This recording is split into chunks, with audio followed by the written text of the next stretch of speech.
and welcome to Temple Talk, coming to you from the Temple Institute in Jerusalem today, 9th day of the month of Iyar. Aleph Yud Yud Resh, the healing month, the month of Iyar, 5776. It's also May 17th, 2016, the Shabbat here in the land of Israel, Parshat Behar. And today is the 24th day of the counting of the Omer. Days of the Omer, as we've been discussing, days of spiritual ascent, days in which we every day shed a different layer of our previous consciousness of who we were yesterday, of where we're not going back to. Where we're not going back to is the land of Egypt, the land of mental constriction, the land of slavery, the land of enslavement to Pharaoh in various forms. We're moving ahead the whole time, Kadima. We're marching forward to Mount Sinai to receive the Torah on Shavuot, and these days are just absolutely resounding and replete and reverberating and other rewords of the possibility of total spiritual reboot. That's what the days of the counting of the Omer are all about. And I find it interesting that there is a certain atmosphere of uncertainty that is making itself felt very strongly. It has to do, I think, with the American presidential elections coming up, the campaign. And here in Israel, for example, a lot of people are very, very much caught up in this. Who's better for Israel? Who's better for America? And as the candidates outdo each other in their sheer absurdity of their circus and the sheer absurdity of their meaninglessness, a question is asked very often here in Israel.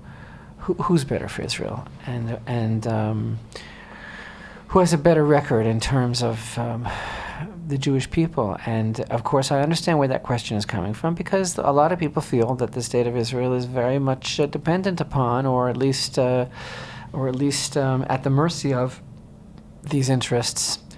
And there's a few things here that I think are worth mentioning. One is Parshat Behar, because when we open up this Parsha, this week's Torah portion, beginning with the book of Leviticus, chapter 25, Parshat Behar, first thing we encounter is the detailed concept of the Sabbatical year.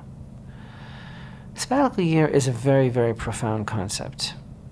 I hope to be getting into it more in this week's video Torah class. One thing that really stands out very blatantly, very stark, in the concept of Shemitah is the absolute preeminence of God in this world, that there is nothing else but God. And that is something that transcends our everyday reality and shapes everything, because, you know, the land is not ours, the land is God's. God has a relationship with every dimension of reality. God has a relationship with this physical created world. The physical created world is also a reflection of godliness, and therefore God says the world, the earth, the land of Israel should lay fallow during the 7th year. There's a lot to that agriculturally, a lot to that scientifically, a lot to that just in the fact that God said to do it and what it represents. And first and foremost, as usual, at center stage in anything going on in the Torah, at center stage is man, and the desire that God has to transfigure man's experience as a live organism, and to jolt him into a higher state of consciousness and realizing what life is all about, comes along the 7th year. And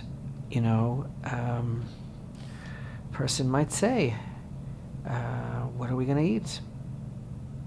What are we going to do? I'm worried. Are we going to have enough food to eat? And as we read here in Parshat Behar, chapter 25, verse 18, you shall perform my decrees and observe my ordinances and perform them. Then you shall dwell securely on the land. The land will give its fruit, and you will eat your fill. You will dwell securely upon it. If you will say, what will we eat in the 7th year? Behold, we will not sow and not gather in our crops. And so God says in verse 21, I will ordain my blessing for you in the 6th year, and it will yield a crop sufficient for the 3-year period. You will sow in the 8th year, but you will eat from the old crop. Until the 9th year, until the arrival of its crop, you will eat the old. This is really something. People could say, well, what is this, like a farmer's almanac? Are you sure? Are you sure it's going to work? Did anybody ever try it? Does God have that kind of a relationship with the ground? And the idea here is, obviously, this is a huge statement, not only of faith, but of recognition of who's in charge and what life is all about. So I say all this on the background of what I feel is a kind of a tempest, Yitzchak, that's being bandied about, that everybody's caught up in all around us. There's a feeling of insecurity. It's translated as financial insecurity and instability, and people are wondering and worried about what the future holds. Who's going to be better for Israel? Who should we vote for? Who has a better chance of winning? And of course, we have to feel so vulnerable here in Israel and so at the mercy of malignant forces that we have to decide who's going to be the president of the United States, because that's the one that we better be on their good side, because they're going to be the president. Oh, my goodness, the president of the United States, and they're going to make our future. Well, that's not what we're reading here. That's not what we're reading in this week's Torah portion in this month of I, the Lord, will heal you, which is what Iyar is all about. In this month of Ziv, which is what it's called in the Book of Kings, which is a month of light, in which the first temple began to be built. And this is not what we're getting the message from the days of the counting of the Omer, which is that we're responsible for ourselves spiritually to pick ourselves up and to be ready to receive the Torah. So what I'm trying to say is, I think that this is like a very clear answer to a very befuddled consciousness. Like, we have to stop looking towards others for our salvation, and that's really what it is. When you say these things like, I'm really worried who's going to be the next president of the United States, who's going to be better, I'm really worried, because of this policy and that policy, and well, what's her record on Israel? How do we interpret his rantings about this and that? Oh, you know what? Who cares? Who cares? What is this? What is this? What is this? Our religion? We're Jews because we practice a certain faith, and we are religionists in a certain system? No, that's not what it is.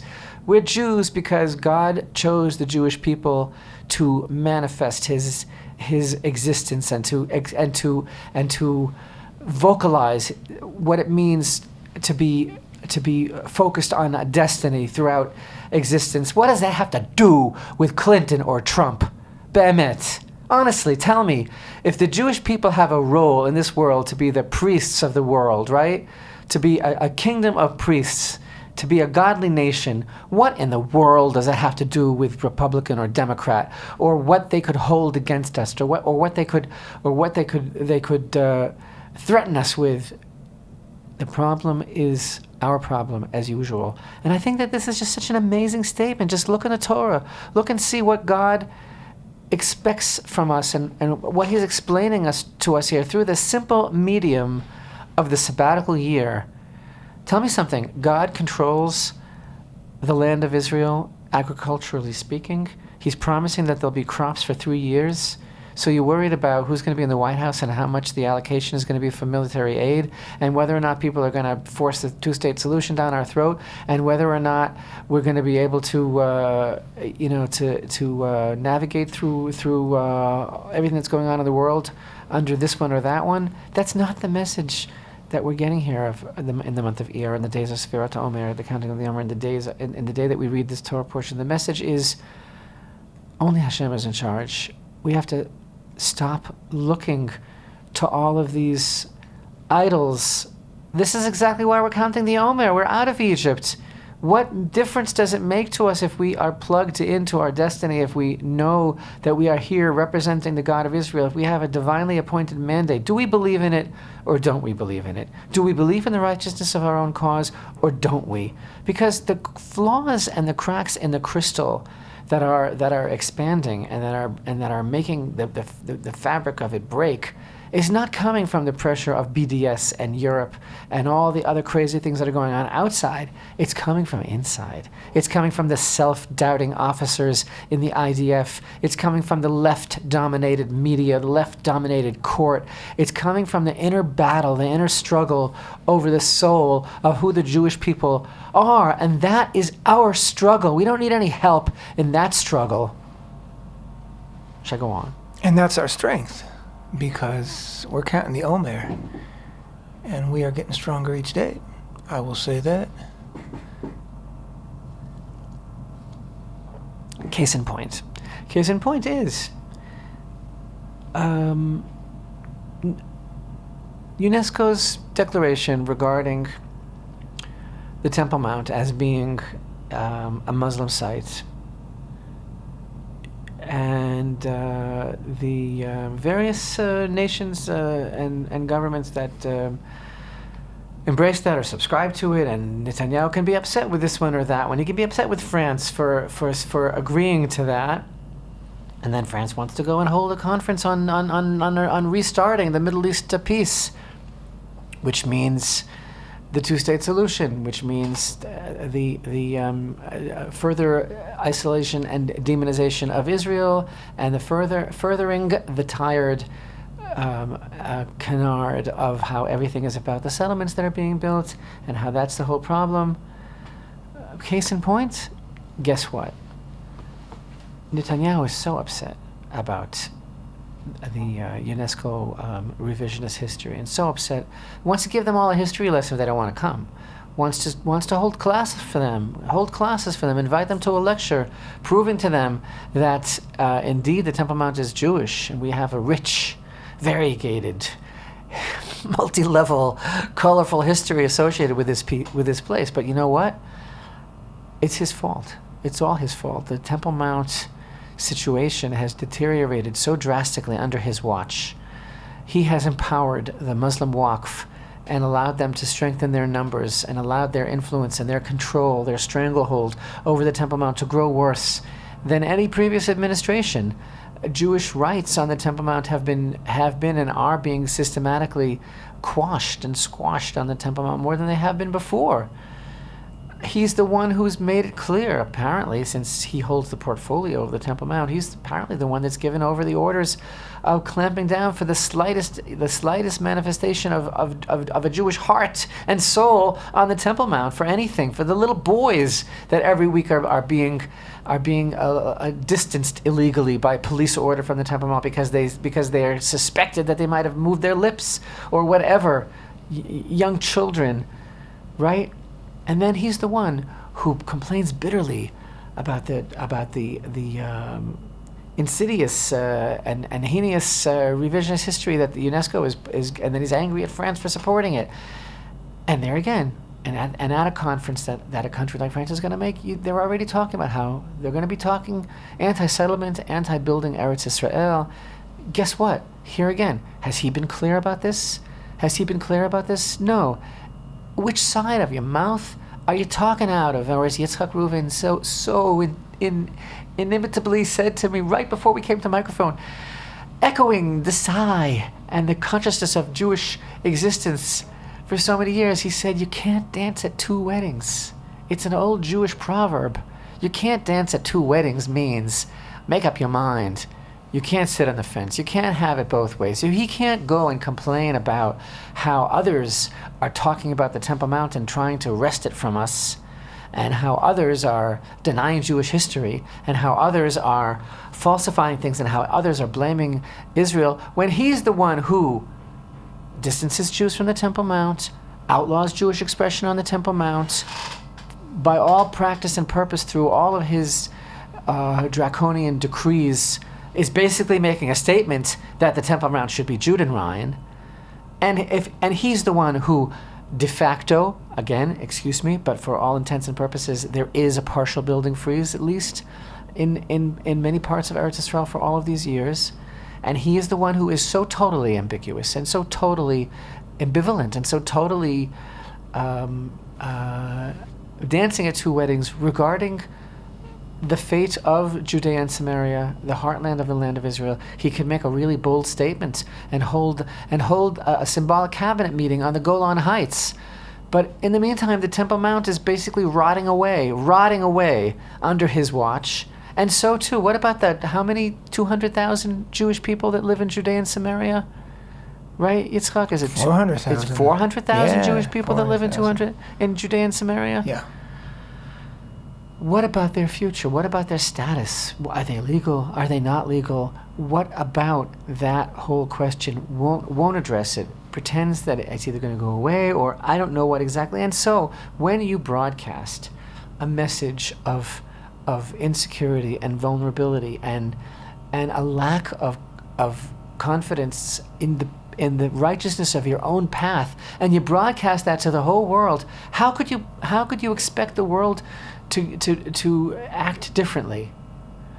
So, the place to begin, and I appeal openly to the Prime Minister, is right here in this week's Torah portion, where we begin reading about God's relationship with Israel, with the nation of Israel and the land of Israel, as expressed so beautifully, succinctly, eloquently through his promises about the sabbatical year. So what is it exactly? He has the strength, God, to go the distance and provide food for his people because they are honoring his commandment and honoring the land of Israel and resting in the seventh year, but he doesn't have the strength to see us through the next president of the United States of America. Like, I don't understand people that celebrate the festival of Hanukkah and yet have all of these questions. The festival of Hanukkah, they light their candles, and they might live in this or that Jewish enclave in America, and they light their candles in commemoration of the miracle that God once did for the Maccabees a long, long time ago. So what, did he run out of gas? Was that the last miracle?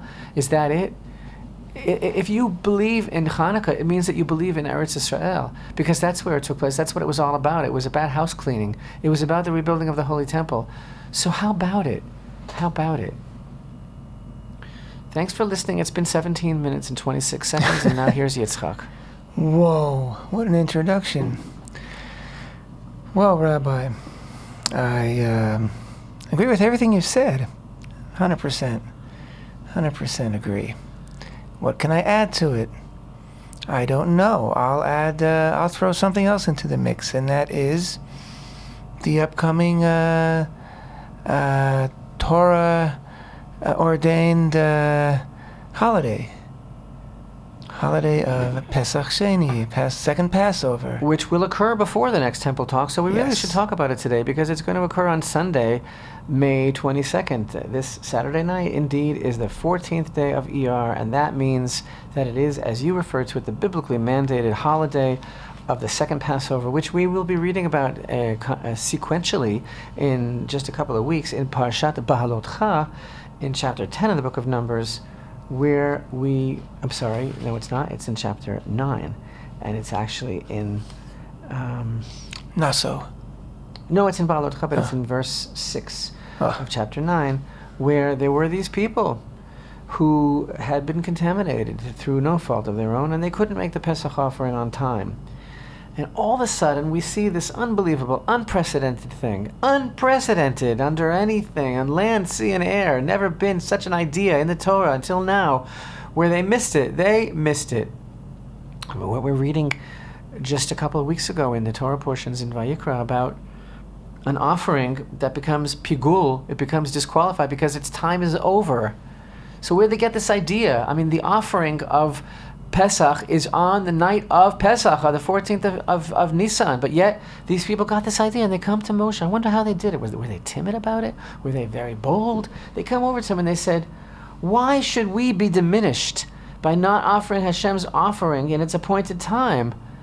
And Moshe must have been very impressed, because he said, ooh, stand by, and I will hear what Hashem will command you. He didn't say, that's the most ridiculous thing I ever heard. He didn't say, don't you know that a mitzvah has its preordained time, and that Pesach, are you chutzpah? Why didn't he slap them? What's the matter with you? Pesach is the 14th of Nisan, a month ago. But no, he said, stand by. And then Hashem said, speak to the children of Israel and say, this is going to be the law now. And that was from the bottom up. That was coming from the initiative of the Jewish people. that itataruta dilatata, that lower arousal. And Hashem said, that's a very good idea. And he gave over all the laws of how to bring the Passover exactly a month later, under slightly different circumstances, but with many of the same laws. The most incredible, unprecedented innovation that we have thus far encountered in Torah, in the transmission of Torah knowledge. And it was precipitated by the sincerity of a group of Jewish people who had such a desire to serve Hashem and to be included in everything that the Passover offering represents, which we've spoken about in detail, the very national identity and purpose of the Jewish people, the slaughtering of idolatry. And Hashem said, you know what? And this is so crazy, honestly, when you think about it, because where do you get such a concept? But Hashem himself said, you know what? Go for it, a second chance. And there's no parallel to this anywhere in Torah jurisprudence of a mitzvah having a phase 2, a second chance. And that's why we call the second Passover the holiday of second chances, and it teaches us an unbelievable thing. It teaches us that it's never too late. And you know what? Traditionally, we have been taught that when Amalek came and attacked the people of Israel, it was on this day. It was on the 14th of Iyar, on Pesach Sheni, on the second Passover, because the whole idea of what Amalek is trying to say is, you don't have a second chance, baby. You don't have a second chance. It's too late. Carole King, it's too late, baby. Too late, baby, now. Although I don't think Carole King was thinking Amalek. Late. But the point is, that's what they were trying to say. It's too late, because that's what they're trying to do. They're trying to unsettle us and say, it's over. It's all over now, baby blue. And so the point is, it's not over. It's not over at all. There's always a second chance. And this fits in with everything that we've been discussing, because it's all between us and Hashem. It's between us and Hashem to prove our mettle, M-E-T-T-L-E, our moxie, our integrity.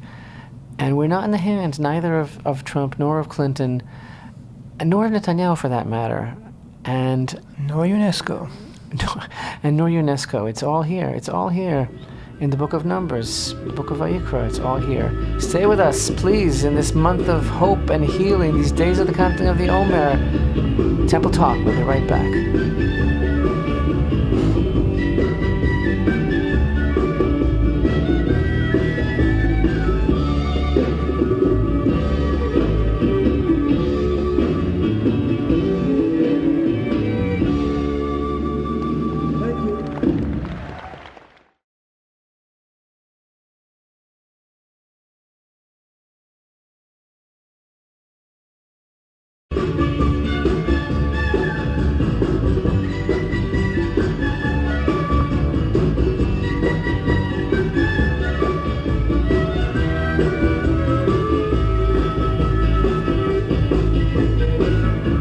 Shalom and welcome back to Temple Talk. Today is the 9th day of the month of Iyar, 5776, 17th day of May 2016, 24th day of the Omer, and this is Temple Talk. We are speaking from the Temple Institute here in Jerusalem.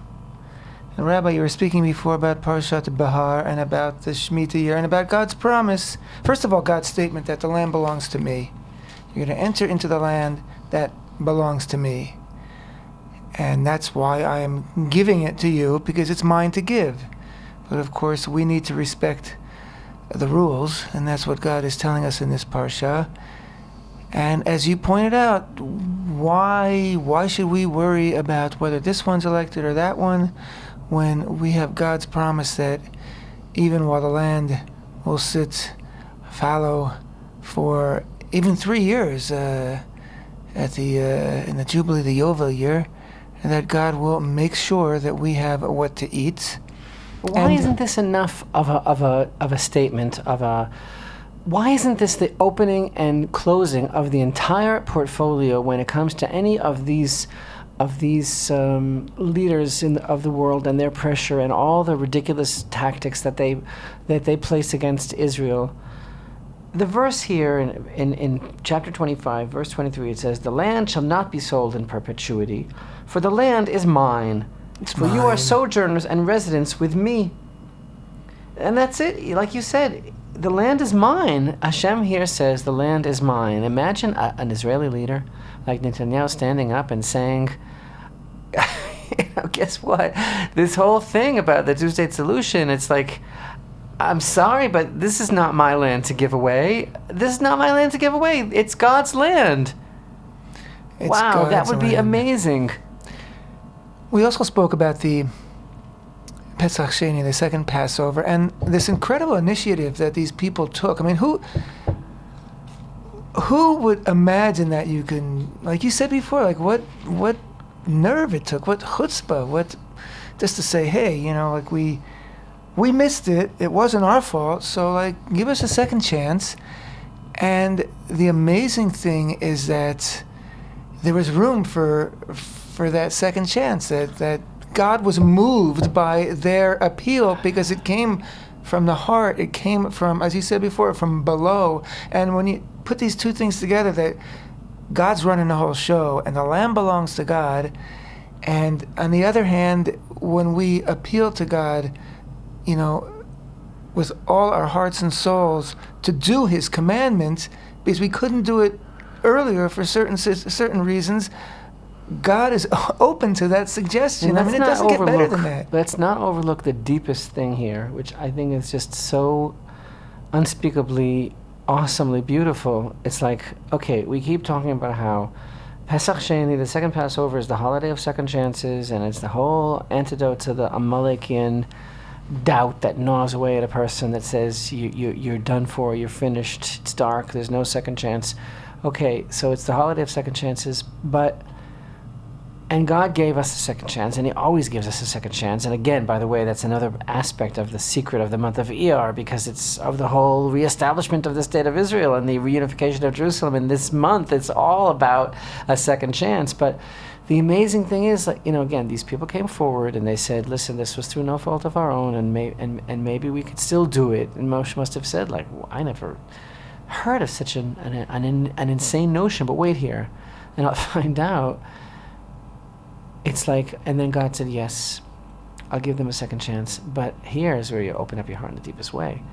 The amazing thing is that he was waiting for us to ask for a second chance. So in other words, yes, God gives us a second chance, but it was the initiative of man, it was the initiative of the Jewish people to come forward and say, may we please have a second chance, totally on their own. There was no intimation that they would get what they're asking for. And God said yes. It's as if God is just saying, when are they going to come already and ask me for a second chance? I'm dying to give them one, but it has to come from them, like Anila Dodiva Dodili.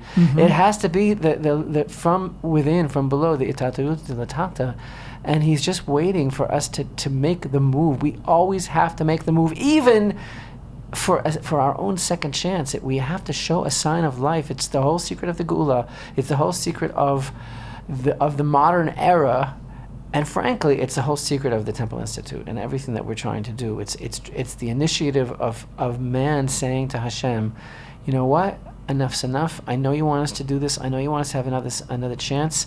So please, let's have the chance and let's do it for your sake.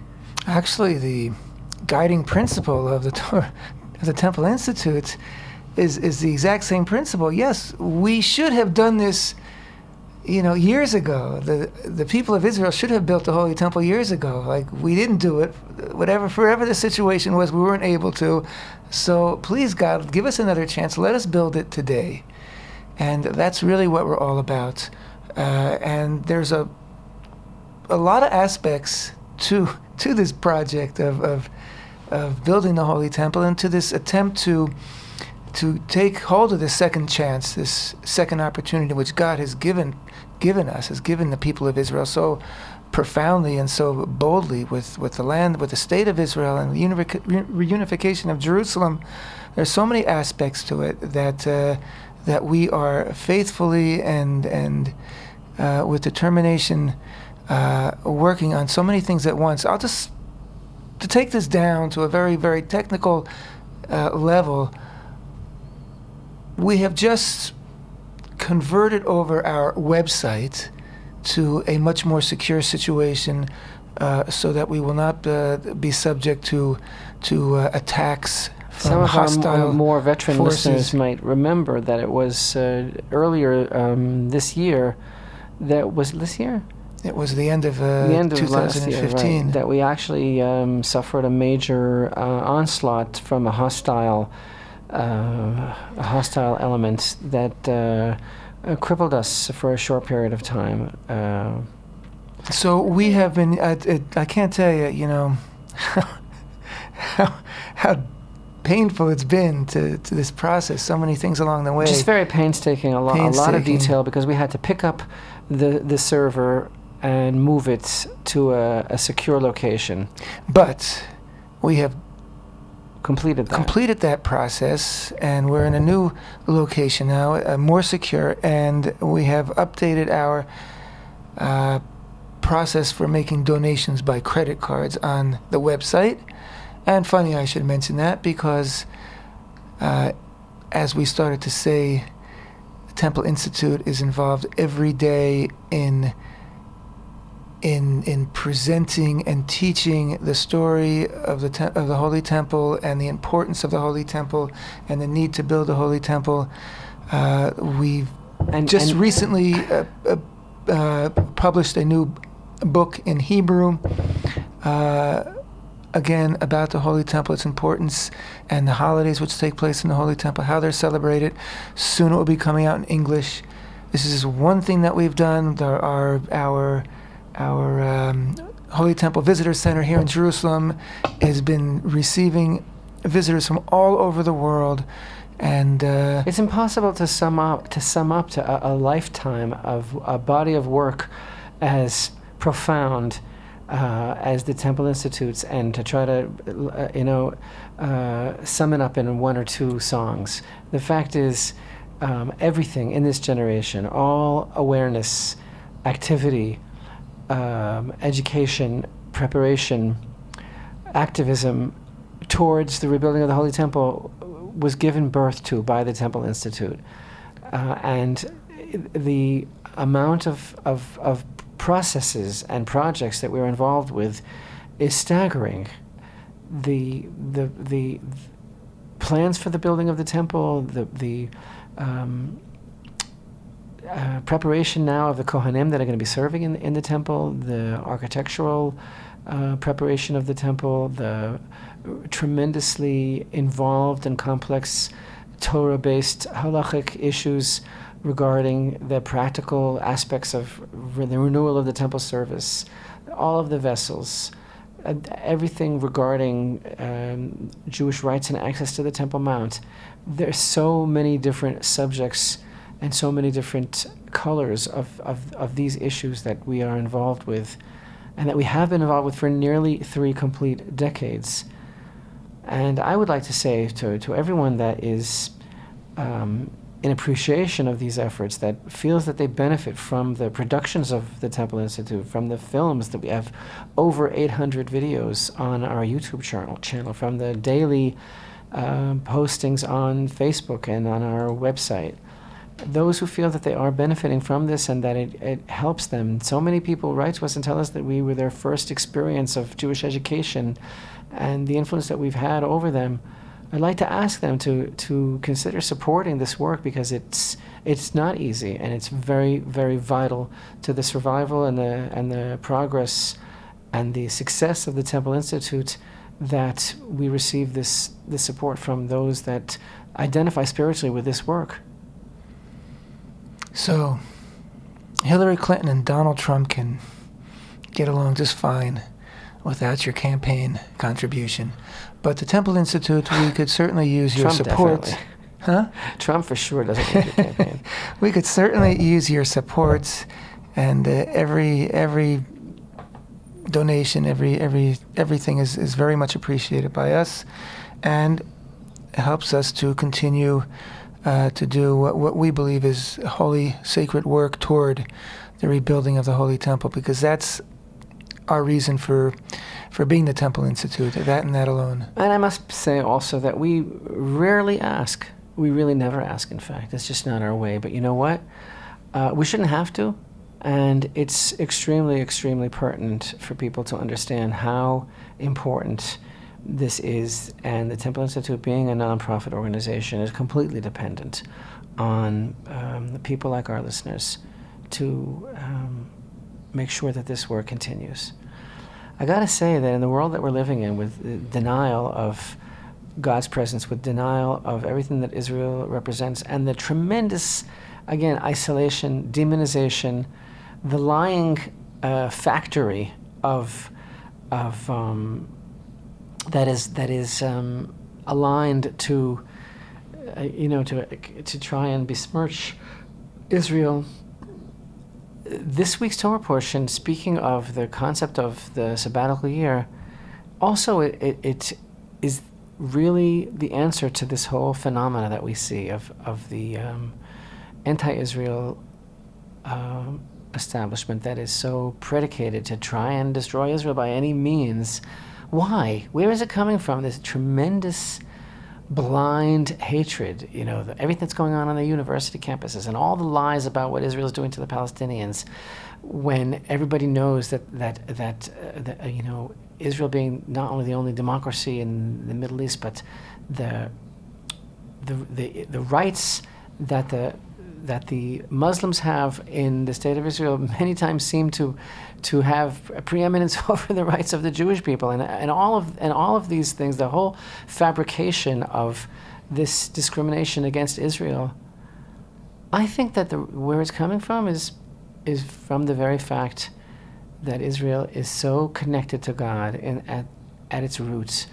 If you think about what the verses of the sabbatical year are telling us, and if you think about the whole insight into the relationship that this nation has with God as it's manifest physically in the land, and no one else can do that. It doesn't work with the so-called Palestinians who have no roots here whatsoever and who do not belong in this land, right? The blessings that God describes here as bringing upon the land of Israel don't work with anybody else, and it's proven fact and very, very famous history, whether it's Mark Twain's writings or from whatever century, about the state of affairs here in the land of Israel until the Jews returned to it and made it blossom again. And everybody knows that this is true, and everybody knows what it means. It means that there's a God in the world. It means that there's a reason for living. It means that there's a divine purpose. It means that man is being called to something very, very daunting and difficult, because it means that we really have a responsibility in this world. That's the message that Israel consistently broadcasts to the world, that we have a purpose and a responsibility. And we see the interaction of God on the physical plane with the mitzvah of Shemitah, of the sabbatical year, so plainly. I think this is exactly what the haters, the denouncers, the enemies of Israel and the God of Israel and the Jewish people, I think this is what they find so frightening. The fact that they know it's true, and therefore they have to come up with the most outlandish, absurd lies, and whether they call Israel child killers, or whether they call them this or they call them that, and all the things that they make up about Israel's treatment of the Palestinians, and all the things about how illegal it is, and how we don't belong here, and how we don't belong in these lands, and how we're occupiers, and all this ridiculous fabrication. If only our leadership had the strength to stand up and just quote this verse where Hashem says, "The land is mine," and say, that's the end of the story, guys. Thanks for coming today.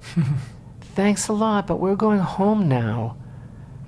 Sorry for spoiling your party of excess and egocentric narcissism by being living testimony to the fact that there is a God in the world. Right, basically, pardon me for living. Pardon me for living, and I'm going home now. Just leave me alone. You go your way, I'll go mine. Whoa, how many Dylan songs have we paraphrased in this Well, broadcast it will today? be Bob's birthday next Temple Talk. 75, just a few years older than Israel. But I really think it's like also that, honestly, everything that we've been discussing also fits in perfectly with the theme of the Holy Temple. And again, in a very less than subtle touch of irony, the fact that the Holy Temple, under Israel's stewardship, under Israel's direction, with the Kohanim being responsible for bringing the blessing into the world, Israel is supposed to erect a house of prayer for all nations. The Holy Temple is the secret of blessing for the whole world. And so here you have the whole world against Israel because of the Temple Mount and claiming that the Temple Mount is not even Israel, right? The very place about which Isaiah says the whole world will stream to the Temple Mount, right? Isaiah says all flesh, God says through Isaiah the prophet, will come and bow before me every Sabbath and new moon. Is not talking about the Dome of the Rock. It's not talking about Al-Aqsa. It's talking about the Holy Temple. And so therefore the world comes along and says, oh, this is not even a Jewish site. This is a Muslim site. That's the world's reaction to the reality check of what the Holy Temple is supposed to be bringing to the whole world, right? Haggai the prophet, who says, God says, in this place I will grant peace. So the world has to come along and say, this is the whole problem. This is the powder cake. This is the incitement. Oh my God, a man put a ring on a woman's finger under Richman's watch on the Temple Mount. Oh my goodness, it's going to be Armageddon now because there was an expression of Jewish love and belief on the Temple Mount. But the prophets of Israel tell us this is the whole point. This is the whole point of the hope for mankind. No wonder in this month of second chances, in this month of healing, in this month of Ziv, first verse in the second in Kings 1 chapter 6, that Solomon began building the Holy Temple in this month. And this is the message to the whole world as the world stands up and says that Israel is the whole problem, that Israel is doing all these terrible things. The terrible thing that we're doing is that we're surviving, and that occasionally there's a peep that comes from this or that quarter here in Israel of true belief and true integrity, and that's what really makes the world crazy. But the real expression of our commitment toward fulfilling our mission in this world, which is to spread the knowledge of God, is what we do on the Temple Mount. And again, in this regard, the government and governments of Israel have been have lapsed and have erred. And that's why it is up to us, meaning myself, the rabbi, and you, to keep on keeping on, to keep on pushing in the right direction, to keep the pressure on, to not let anybody fall asleep or forget that the Temple Mount, the place of the Holy Temple, is the key, and it is the answer.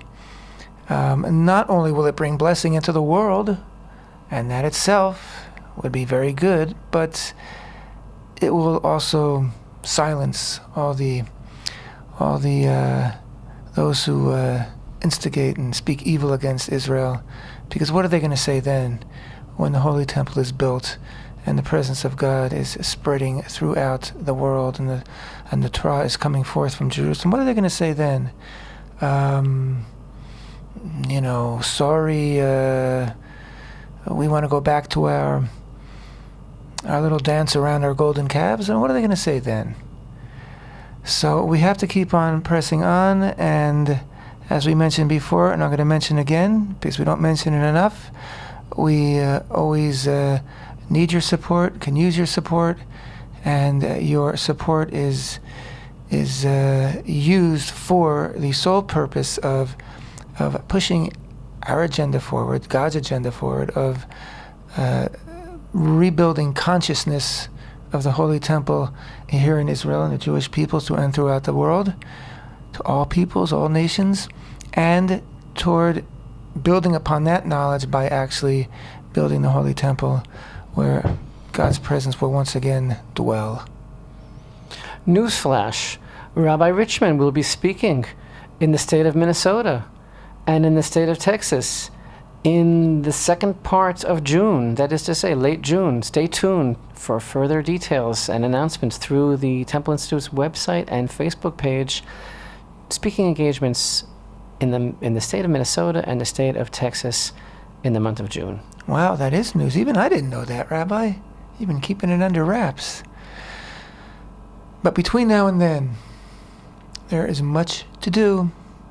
And what day did we say, what day was Pesach Sheni? This coming Sunday, Saturday night 22nd. Sunday. So, we're going to conclude this week's Temple Talk with a blessing, I think, for this upcoming Pesach Sheni. Because even if you're not going to be bringing a Korban Pesach, a Passover offering, this Sunday, and who knows, maybe we will. Even if you're not, it is certainly a day of joy and a day of blessing because of the profound love and connection it expresses between God love. and His people. It's an expression of love and confidence. And it's an expression of God's faith in us that we'll take the second chance. So, we wish everybody a very, very joy-filled Pesach Sheni this coming Saturday night, Sunday. And we will be back with you next week on Temple Talk. Thanks for being with us.